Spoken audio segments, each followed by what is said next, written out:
mais esperada até então. Muitos estavam confusos, outros com medo, todos no céu assistindo atentos. Os anjos não estavam preparados para cantar. O Deus homem enfrentando seus últimos dias na terra. A humilhação seria grande.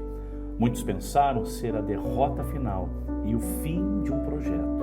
Todos dependiam dele e ele caminhava firme para o seu principal objetivo, a morte.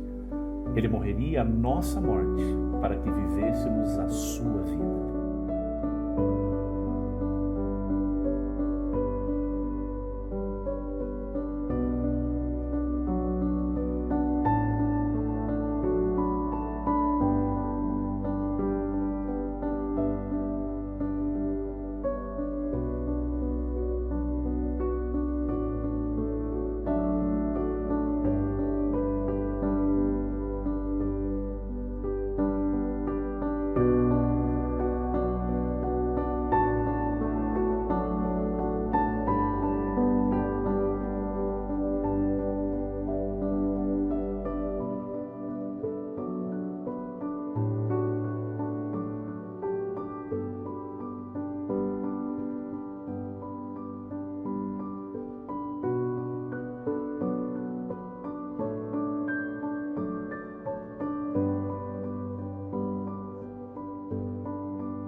Vamos juntos entender o que Jesus estava sentindo naqueles momentos e relembrar o que realmente importa na nossa vida hoje. Vamos caminhar com Jesus nos últimos dias dele aqui na terra e perceber como aquela semana foi especial, quando os anjos silenciaram. Observe sua paixão. O Salvador que não desistiu de seus filhos até encontrá-los. Sinta seu poder, o Deus que não tolerava uma falsa e fria religião, e ouça a sua promessa, porque o Redentor escolheu ir ao inferno por você, ao invés de ir ao céu sem você. A terça-feira de Jesus não foi nada fácil. Nessa semana que inaugurou a eternidade para mim e para você, Jesus realmente ele se encontrou de uma forma muito poderosa com algumas classes de pessoas que realmente o queriam ver destruído. Você já se encontrou ou você já teve circunstâncias em que você precisou combater grupos de pessoas ou circunstâncias que você tinha a nítida sensação, a nítida compreensão de que aquilo vinha para te enredar, de que aquilo vinha para te trazer dúvidas e questionamentos, até mesmo com relação a você? Jesus viveu isso de forma muito precisa, e esses eventos de confrontos, eles se inauguram de forma muito mais radical na terça-feira. É óbvio, ontem, na segunda-feira, nós vimos que Jesus entrou no templo quebrando a banca. Então essas duas classes de líderes principais, os saduceus, que eram homens muito voltados à política, muito bem relacionados com o poder romano, e os fariseus, que eram judeus muito prolixos e que eram altamente conectados com a lei, quebravam pessoas, matavam pessoas para que a lei estivesse sempre em evidência. É importante notar que os saduceus e os fariseus, eles não sentavam à mesa juntos, eles não se relacionavam, eles muitas vezes nem estavam no mesmo ambiente, só que agora eles se encontram no mesmo ambiente, no mesmo lado de uma disputa em que eles se colocaram, para sim trazer a Jesus qualquer tipo de problema, qualquer tipo de contrafação, qualquer tipo de dificuldade para contaminar o ministério de Jesus. E aqui há uma lição muito incrível. Eu e você, na nossa jornada de vida, vamos e podemos nos encontrar, podemos nos deparar com pessoas, comportamentos, circunstâncias que vêm para nos minar, que vêm para tentar poluir a minha e a tua identidade, meus e teus sonhos, a nossa jornada. E aqui Jesus nos ensina a consciência de quem Ele era. É interessante a gente perceber que Jesus ele contou até mesmo duas histórias, porque ele começa a ter mais uma experiência de ensino, porque o mestre de verdade não é aquele que entrega aquilo que o aluno quer, mas é aquele que entrega aquilo que o aluno precisa. Aquela multidão precisava de compreensão. Jesus continua falando sobre o reino, mesmo que a sua autoridade estava sendo questionada pelos saduceus e fariseus. Jesus então lança mais uma pergunta. Sim, eu quero que você entenda de uma forma muito especial que Jesus não estava ali tentando humilhar os saduceus e fariseus. Jesus não responde com a mesma moeda. Jesus estava tentando trazer luz. Eu tenho uma convicção no meu coração.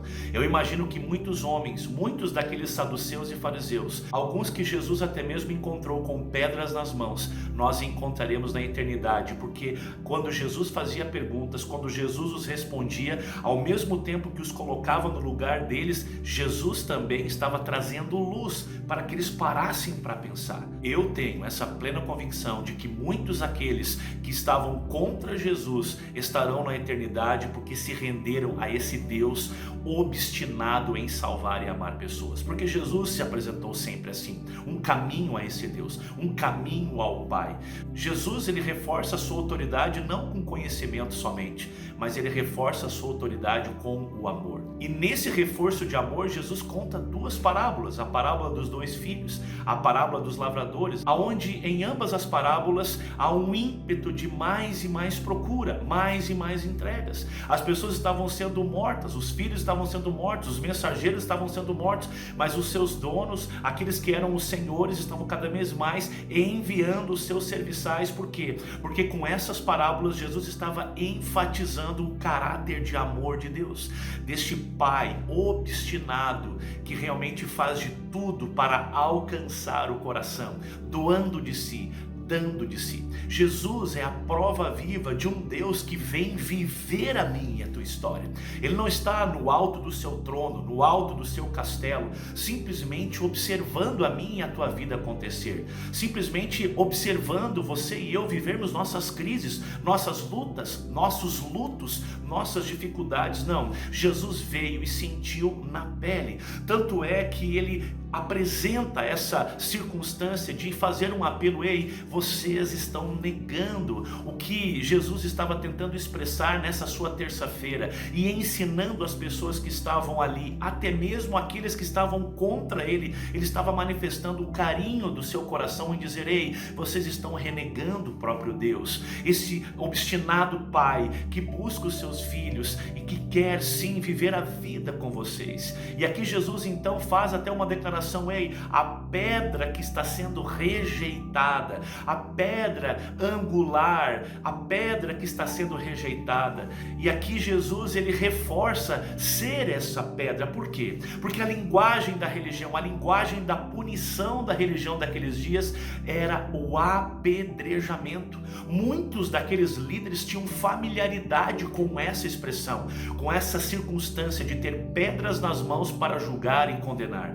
Jesus estava aqui enfrentando já de cara nessa última semana o início das suas grandes batalhas. Aqui não haviam ainda espadas, ainda não haviam escudos, ainda não haviam os açoites, mas começa então a manifestação de uma arma muito cruel: a língua, as falas, as palavras. Jesus, encontrando esses saduceus e fariseus como todos aqueles que estavam indo contra os seus ensinos e a sua pessoa, Jesus então fala sobre essa pedra rejeitada. Ele se apresenta como essa pedra, em contrafação, como disse, a essa linguagem religiosa da época do apedrejamento, da condenação. E aqui é inevitável a gente entender que Jesus está dizendo: olha, vocês estão negando essa pedra, mas haviam sim pessoas que estavam recebendo essa pedra e tendo a sua vida transformada. Lembram-se de João capítulo 8, quando aquela mulher adúltera, ela foi conduzida até a presença de Jesus. Quem estava apresentando essa mulher? Muitos dos líderes que estavam naquela terça-feira condenando e tentando julgar Jesus, até mesmo com algumas palavras doces, palavras sinuosas, tentando entrar em algum argumento para tentar confundir Jesus, também estavam com pedras nas mãos, levando aquela mulher adúltera até o encontro de Jesus. Mas a grande questão é que eles chegaram com as suas pedras, eles chegaram para entregar aquilo que carregavam. Mas Jesus então profere a famosa frase, a famosa sentença, um golpe na mente ardilosa daqueles religiosos fundamentalistas, destruidores de corações. Jesus disse: aquele que estiver sem pecado, atire a primeira pedra. Jesus falou de algo verdadeiro. Ele deu uma declaração, ele disse: quem estiver sem pecado deve atirar a primeira pedra. Diz a Bíblia que, começando pelos mais velhos, as pedras foram lançadas ao chão. Jesus não os condenou, Jesus não os criticou, Jesus não os amaldiçoou. Jesus simplesmente, como sempre, só trouxe luz. Ele penetrou no tribunal mais cruel da nossa existência, o tribunal da consciência. Jesus disse: aquele que estiver sem pecado, seja o primeiro a atirar a pedra. Ao mesmo tempo que Jesus estava trazendo luz para aqueles homens, Jesus também estava proferindo uma verdade, e toda verdade precisa ser vivida. E em Jesus, que não há sombra de erro, ele precisava viver essa verdade. E naquele momento, naquele cenário, o único que não tinha pecado era o próprio Cristo. Ele não poderia deixar de seguir a sua verdade. Então o que acontece? A pedra é lançada. O Evangelho lança suas pedras, mas diferente das pedras da religião que vem para acusar, ferir, destruir e simplesmente silenciar, trazer morte, a pedra angular que é Cristo vem para trazer vida. E Jesus se lança como essa pedra, por não ter pecado, mas por amar. Ele lança-se como pedra angular, e aquela mulher tem então a sua vida ressignificada. Jesus a levanta, Jesus destitui a condenação, Jesus extirpa a culpa, Jesus abraça essa mulher, Jesus a traz para perto, Jesus sara o seu coração, Jesus faz questão de eliminar todos os acusadores, e mais, a pedra angular que é Jesus ofereceu um destino para aquela mulher. E assim acontece comigo e com você. Naquela mesma terça-feira, mesmo enfrentando os desafios mais atrozes, Jesus ele tirou tempo para falar daquilo que é essencial, daquilo que é fundamental, aonde a gente vê até hoje muitas e muitas pessoas dentro e fora dos templos vivendo uma vida cristã muitas vezes pela metade, prendendo-se a picuinhas, prendendo-se a pequenas coisas, prendendo-se a circunstâncias que não são fundamentais em nada, que não conduzem à salvação. Jesus tirou o tempo para trazer luz àquilo que realmente importa. Ele resume a experiência com o Pai em 2 grandes mandamentos: amar a Deus de todo o coração, de todo o nosso entendimento, de toda a nossa alma, e amar ao nosso próximo como Ele nos amou. É interessante que Jesus ele muda a origem desse amor. Não amar o próximo como nós os amamos, porque nessa jornada da vida, muitas vezes até o nosso amor próprio é poluído pelas decepções e circunstâncias. Mas Jesus nos dá então um modelo de amor. Ele nos oferece algo extraordinário, muitas vezes desafiador: amar como Jesus amou. Mas esse é o caminho da liberdade, esse é o caminho de uma vida maior. O caminho da abundância é amar como Jesus amou, perdoar como Jesus perdoou, viver a vida como Jesus viveu, realmente entendendo, vivendo, se entregando e se gastando por aquilo que vale a pena. Por isso a razão do sentido, por isso a razão do propósito, por isso a razão da entrega total. Deus não está brincando comigo e com você. Ele não nos lançou na jornada da vida e nos deixou aí, perdidos, a ermo, sem termos do que pensar, sem termos o que fazer. Jesus nos inspira na sua terça-feira a entendermos da nossa identidade, a entendermos de que nele já somos mais do que vencedores, e de que, independente das palavras que muitas vezes ouvimos, nós precisamos primeiro ter uma experiência de fortalecimento da nossa identidade. Somos o que Deus diz que somos. E com todas essas experiências, Jesus nos ensina a realmente fortalecermos a nossa identidade nele. E na nossa vida, na nossa jornada, existe um fato: